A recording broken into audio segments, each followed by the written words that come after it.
Check this. In 2016, Marianne traveled from Nigeria to the United Kingdom to school at the University of Portsmouth. In her very first year, she met at school a very attractive young man who was mixed race, but was more Caucasian than Negro in his features. He looked more white than black. They began to talk, and he mentioned to her he was African by origin. He told her his mom, an Italian, mentioned to him that his biological father was African, and she met him at the World Cup in Italy in 1990. She said the man was charming, good-looking, and very fun to be with. And the thing led to another, and they got intimate in the passion and frenzy of the World Cup. By the time the tournament was over and the man had returned to Africa, she discovered she was pregnant for him. She did reach out to him, of course, and he told her to keep the baby, that he will be in touch and try to see the possibility of frequent visits and perhaps even a possibility of marriage eventually. The man never really visited again. All they shared were phone conversations, letters, pictures, and cards. The man could not visit. It was so difficult for him. And after a while, everyone and everything went quiet. Cutting short a long story, Marianne fell in love with this half-caste boy she met in school. They dated for 4 years, and by the time her program was over, she was very ready to marry this fine boy. This lover boy was willing to follow her back home to Nigeria and meet her folks. He loved Marianne too, and of course wanted to marry her. When they arrived home in Benin, Edo State, Nigeria, Marianne's parents were so happy to receive her and her half-caste lover and husband-to-be. They ate, they drank, and talked for so long about anything and everything. And later on that evening, as they were chilling, going through newspapers, magazines, and pictures, Marianne's boyfriend, the half-caste boy, suddenly froze. In one of the old pictures, one of the old photos, Marianne's boyfriend suddenly spotted his mother, his Italian mother, with Marianne's father and 2 other persons.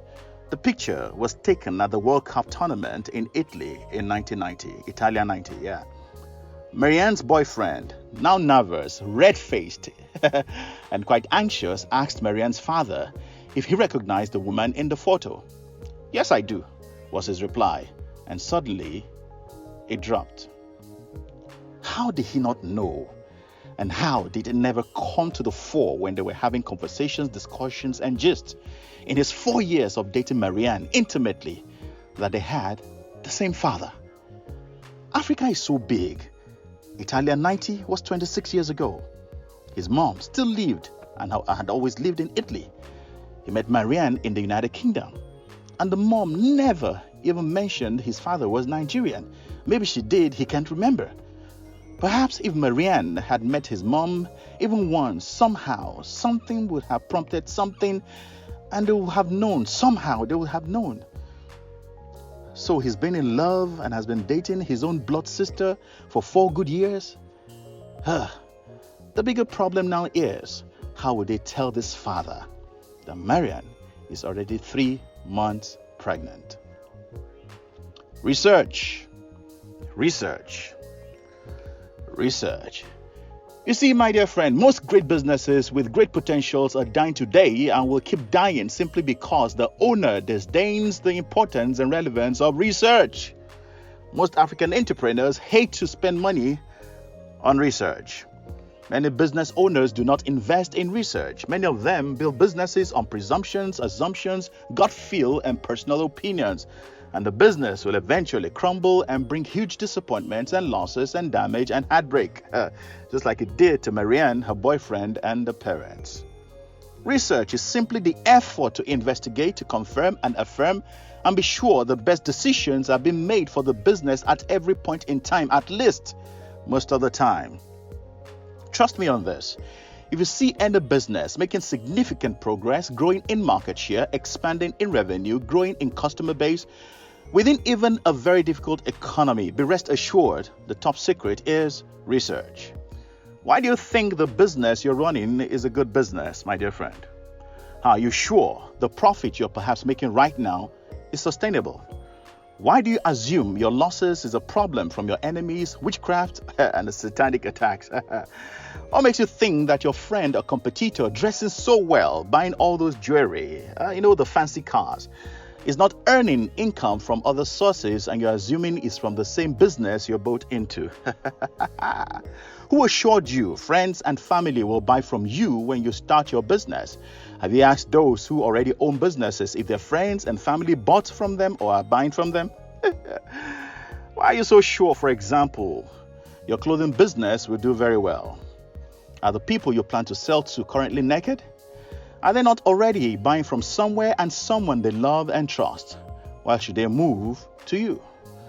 Are you the only one selling what you're selling? Why do you think people should patronize you and not your competitors? Why do your customers go to other places? What do your customers really want? At what quality? At what price? Yes, you want to go into a particular kind of business that you fancy, but are there not enough people doing or selling the same stuff you are planning to sell yourself? How stable is the cost of running your business? How stable will it be in future, the cost of running that business? Are there real opportunities in your market? Is there a gap in the market? And is there a market in the gap? Are you selling the real needs of people or aggressively selling your passion that people are not really interested in paying for? Are you really building a business or just trading for survival? How long will this last? Research. Do you know what to do as a business owner? Do you know what you'll do when you eventually resign to start your own business in future? Are you planning to start, run on, and keep running on presumptions, on assumptions, on guesses, and God will help me, and long seasons of prayers and fasting? Research.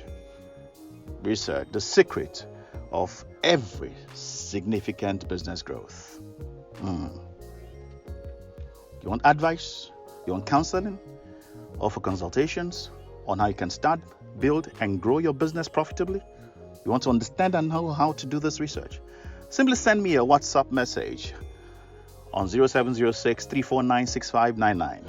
If you're reaching out to me from outside of Nigeria, the WhatsApp number is +234 706 349 6599. You can also visit my online store and download very powerful and realistic content that will guide and help you build very strong and profitable business anywhere you are at. The link is www.seller.co/m/Muyiwa Afolabi. This link, I think, is connected or attached to this particular content, so you can just click on it and you'll find yourself in the store. Muyiwa Afolabi is my name. Thank you for listening to this. Have a productive day. God bless you. Bye-bye. Like, subscribe, and turn on the notification bell.